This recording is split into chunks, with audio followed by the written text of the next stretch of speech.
हाय दोस्तों, आज मैं एक वन ऑफ बेस्ट मूवी लेके आई हूँ, द लास्ट विच हंटर। अगर आपको फैंटेसी मूवी पसंद है तो आपको ये मूवी जरूर देखनी चाहिए। इसकी लाजवाब कहानी के लिए इसे 6 की रेटिंग है IMDb पे। मूवी शुरू होती है आज से 800 साल पहले एक भयानक मंजर से, जहाँ इंसान ऑलमोस्ट तबाह होने वाले थे प्लेग के कारण। और तभी हम नाइट्स के कुछ लोग यानी एक प्रकार के सैनिक और उसमें क्लॉडर नाम के एक आदमी को देखते हैं जो विच से लड़ने के लिए जाने वाले थे, जिसने ये प्लेग फैलाया है।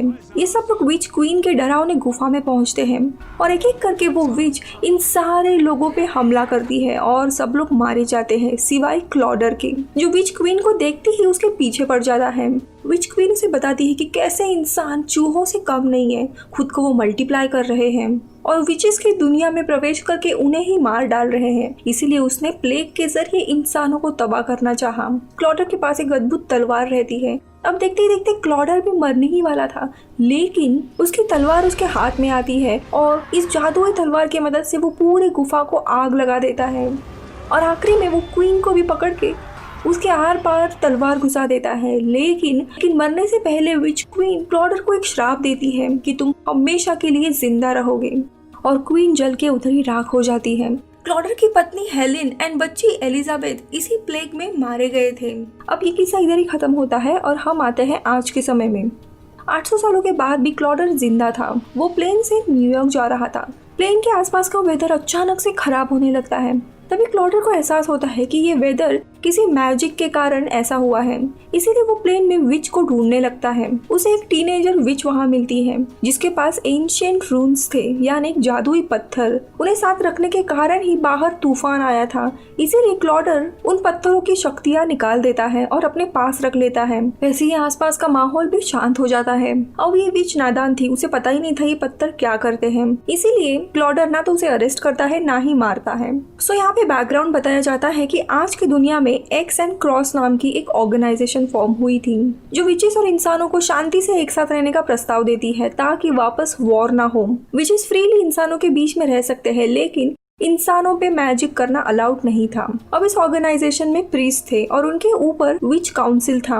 अगर किसी विच ने कुछ गलत काम किया तो उन्हें प्रिजन में डाला जाता था। क्लॉडर भी इन्हीं के लिए विच हंट करता था। अब वो इनके मेन ऑफिस न्यूयॉर्क में आता है जहाँ पे वो प्रीस्ट से मिलता है। वो प्रीस्ट और क्लॉडर दोनों काफी अच्छे दोस्त थे और अगले दिन प्रीस्ट अपने इस पोजीशन से रिटायर होने वाले थे, इसीलिए वो उनसे मिलने आता है। उनके पास उनका काफी कीमती पेन और आईपैड था जो क्लॉडर ने उनको गिफ्ट दिया था। अब इनकी बातचीत होने के बाद क्लॉडर निकल जाता है, लेकिन उसी रात में एक हादसा होता है। अचानक से नींद में प्रीस्ट की मौत हो जाती है। अगले दिन उनके सारे रिचुअल्स होते हैं और नया प्रीस्ट चुना जाता है, लेकिन क्लॉडर को बार बार लग रहा था कि रिटायरमेंट की रात भला कोई क्यों प्रीस्ट को मारेगा। जिसने भी मारा होगा शायद उसे कुछ सीक्रेट इन्फॉर्मेशन चाहिए थी। इसलिए क्लॉडर और नया प्रीस्ट वहीं भी चले जाते हैं जहाँ पे उनकी मौत हुई थी। इस जगह पे सब कुछ अच्छे से रखा हुआ था। विच या मैजिक के कोई भी ट्रेसेस नहीं थे, लेकिन क्लॉडर की नजर तब जमीन पे 3 मरे हुए इंसेक्ट्स पे जाती है। अब उसका शक यकीन में बदलता है, इसीलिए वो एक जादुई दवा इन इंसेक्ट पे डालता है और देखते ही देखते एक ट्रैप इग्नाइट होता है और कुछ ही सेकंड में पूरा घर तबाह हो जाता है। यानी पिछली रात में प्रीस्ट को किसी विच ने मारा था और उन्हें मारने के बाद वो ट्रैप लगाया था ताकि घर की सारी चीजें पहले जैसी ही हो और किसी को कोई शक ना हो। उनका पेन भी गायब था और इसके साथ साथ एलिमेंटल मैजिक यानी एक डार्क मैजिक यूज की गई थी जो 800 साल पहले क्वीन और उसके फॉलोअर्स यूज करते थे। ये मैजिक इतना पावरफुल था कि आज के दिन में वो बैन था और कोई साधारण विच उसे यूज भी नहीं कर सकती थी। अब इसी सिलसिले में क्लॉडर एक विच के पास जाता है, मैक्स, जिसका मशहूर केक का शॉप था और इंसेक्ट्स यूज करके वो केक में अलग अलग फ्लेवर्स डालता था। मैक्स को दिखाई नहीं देता था।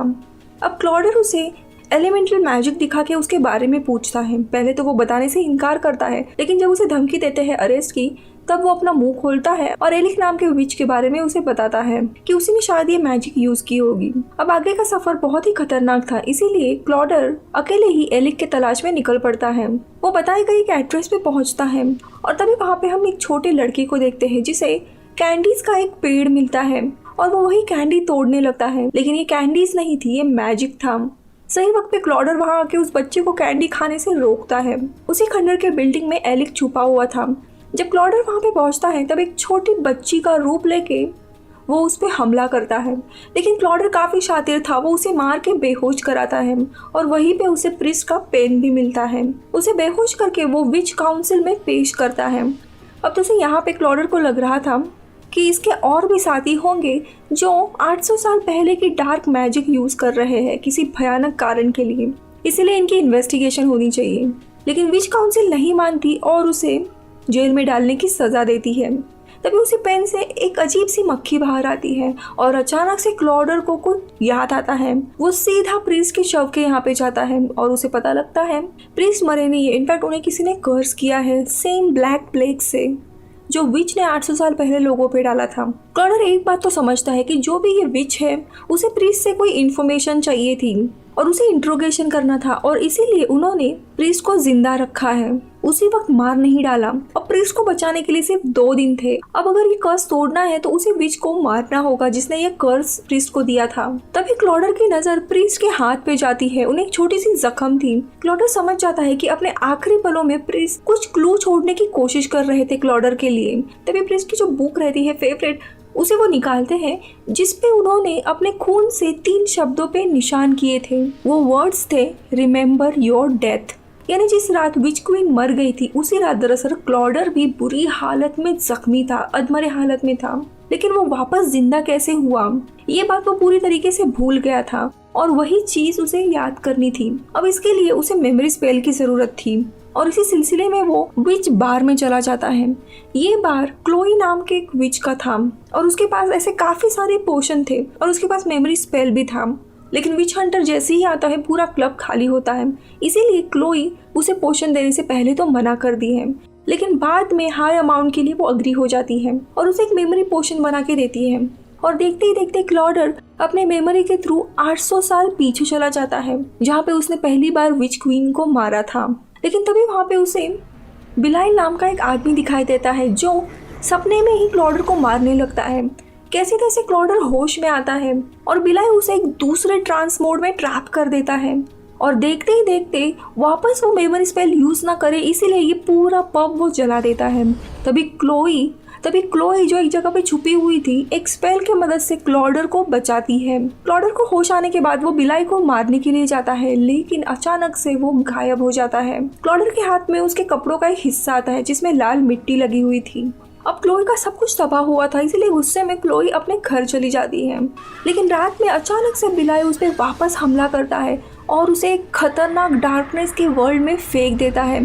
क्लोई बहुत ही डर गई थी इस डार्कनेस वर्ल्ड में, उसे कुछ भी समझ नहीं आ रहा था कि उसके साथ क्या हो रहा है। लेकिन तभी क्लॉडर को मानो पता चल जाता है कि वो खतरे में है और वो एक पोर्टल के जरिए क्लोई को अपने अपार्टमेंट में पुल कर देता है।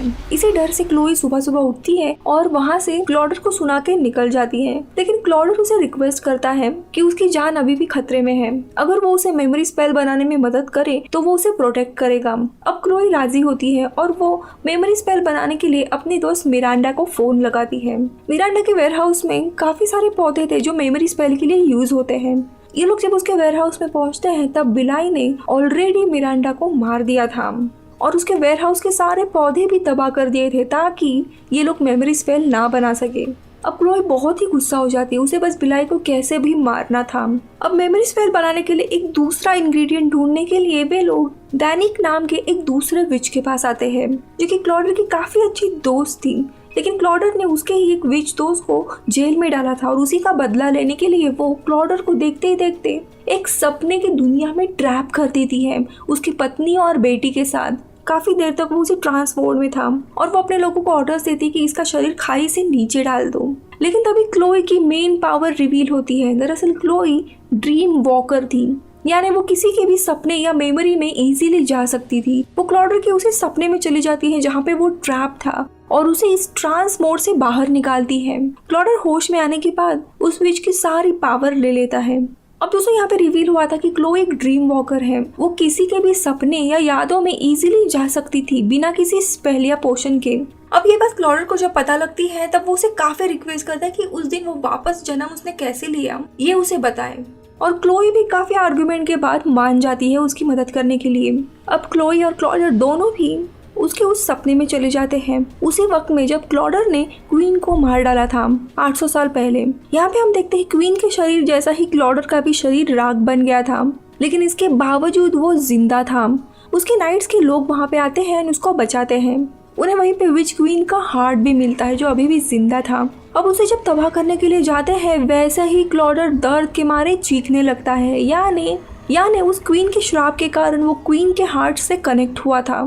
अगर हार्ट को तबाह किया तो क्लॉडर भी मर जाएगा। अब नाइट्स के लोगों के लिए क्लॉडर ज्यादा इंपॉर्टेंट था, इसीलिए उस समय के जो प्रीस्ट थे उन्होंने विच का हार्ट अपने पास ही रख लिया और ये बात क्लॉडर से छुपा के रखी। तब से लेके आज तक जितने भी प्रीस्ट हुए हैं, इनफैक्ट अभी जिनको श्राप लगा है और जो बेहोश है, उनको भी ये चीज पता थी कि क्वीन का हार्ट अगर तबाह किया तो क्लॉडर भी मर जाएगा। इसीलिए वो हार्ट उन्होंने इतने सालों तक सेफ रखा था और यही कारण था पिछले प्रीस्ट को टॉर्चर करके क्वीन का हार्ट उन्होंने आया था। यानी ऑर्गेनाइजेशन के सारे लोगों को ये सच्चाई पता थी, फिर भी क्लॉडर को उन्होंने अंधेरे में रखा। अब ये सारी जानकारी सुन के वो काफी शॉक हो जाता है कि अपने ही लोगों ने उसे धोखा दिया था। अगर पहले ही दिन सारी सच्चाई बता देते तो शायद इतने लोगों को बचा सकते थे।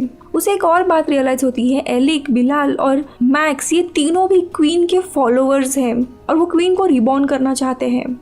नया प्रीस्ट जो रहता है वो FBI के डेटाबेस से बिलाल की सारी इन्फॉर्मेशन और उसका पता निकालता है। तो यहाँ पे दूसरी जगह पे बिलाल मैक्स को पकड़ता है क्योंकि उसने धोखा देके एलिक का नाम बताया था। यहाँ पे बिलाल मैक्स को पकड़ के एक पेड़ से बांधता है और उसके रूट्स में क्वीन का हार्ट रखता है और देखते ही देखते क्वीन वापस रीबॉर्न हो जाती है और मैक्स की सारी जान वो क्वीन में आ जाती है। थोड़े समय के बाद वहाँ पे क्लॉडर पहुँचता है और वो बेलाल को मार देता है, लेकिन ऑलरेडी लेट हुआ था क्योंकि धीरे धीरे क्वीन इस दुनिया में वापस आने लगी थी। जैसे ही क्लॉडर उसके नजदीक जाता है क्वीन उसे दबोच लेती है और यहाँ पे एक और प्लॉट पता लगता है कि क्वीन ने जो दरअसल इमॉर्टिलिटी का श्राप दिया था वो इमॉर्टिलिटी दरअसल क्वीन की खुद की थी। यानी अपना एक हिस्सा क्वीन ने मरते वक्त क्लॉडर के शरीर में डाला था और उसी के जरिए क्वीन क्लॉडर के साथ साथ जिंदा थी, वो मरी नहीं थी। यही वो कनेक्शन था जिसके कारण क्वीन का हार्ट मिटाने पर क्लॉडर को भी दर्द हुआ था, वो तड़पने लगा था। अब देखते ही देखते क्वीन अपनी इमॉर्टिलिटी वापस लेती है, यानी कि क्लॉडर अगर उसे चोट लगती है तो अभी वो मर जाएगा। वो इमॉर्टिलिटी उसके साथ नहीं थी और क्वीन क्लॉडर को मार के वहाँ से भाग जाती है। अब निराश क्लॉडर अपने घर वापस आता है। अब दोस्तों यहाँ पे उसने बेलाल को मार दिया था, इसीलिए प्रीस्ट का कर्ज भी टूट गया था। उन्हें होश आता है। क्लॉडर उन्हें ये बुरी न्यूज बताता है कि क्वीन वापस आ गई है और वो प्लेग का कर्ज वापस इंसानों पे डालेगी। तो प्रीस्ट उससे पूछती कि वो अभी अभी रीबॉर्न हुई है, उसमें इतनी पावर नहीं होगी। तो क्लॉडर कहता है जितने भी अभी तक भयानक विचेस थी जिन्होंने लॉ तोड़े हैं उनको दरअसल हमने मार नहीं दिया था, उनको एक प्रिजन में डाला था। ये सारे विचेस दुनिया की काफी खतरनाक विचेस हैं। उन्हीं की मदद लेके क्वीन काफी पावरफुल होगी और दुनिया पे वो कर्ज डालेगी प्लेग का। इसलिए क्लॉडर निराश हुआ था। प्रीस्ट उससे माफी मांगते हैं वो राज छुपाने के लिए और वो उसे एनकरेज करते हैं कि एक बार तुमने हराया है उसे तुम वापस हरा सकते हो। क्लॉडर अपने विच स्लेयर स्वॉर्ड निकालता है और क्लोई के साथ विच प्रिजन में आता है। वहाँ पे उसे नया प्रीस्ट मिलता है। अब ये तीनों भी एक प्लान बनाते हैं और अंदर चले जाते हैं कि कैसे क्वीन को डिफीट करना है। यहाँ पे विच क्वीन ने बाकी सारे प्रिजन विचेस को कनेक्ट किया था, उनकी पावर वो यूज कर रही थी और धीरे धीरे पावरफुल होकर दुनिया पे कर्स अनलीश करने वाली थी। अब प्लान के अनुसार क्लोई एक कमजोर प्रिजनर विच एलिक को पकड़ते हैं और उसके मेमोरी में जाके वो उसे मार डालती है ताकि एक कमजोर कड़ी निकल जाए और क्वीन वीक पड़ने लगे। तो दूसरी जगह पे क्लॉडर क्वीन को ढूंढने के लिए जाता है।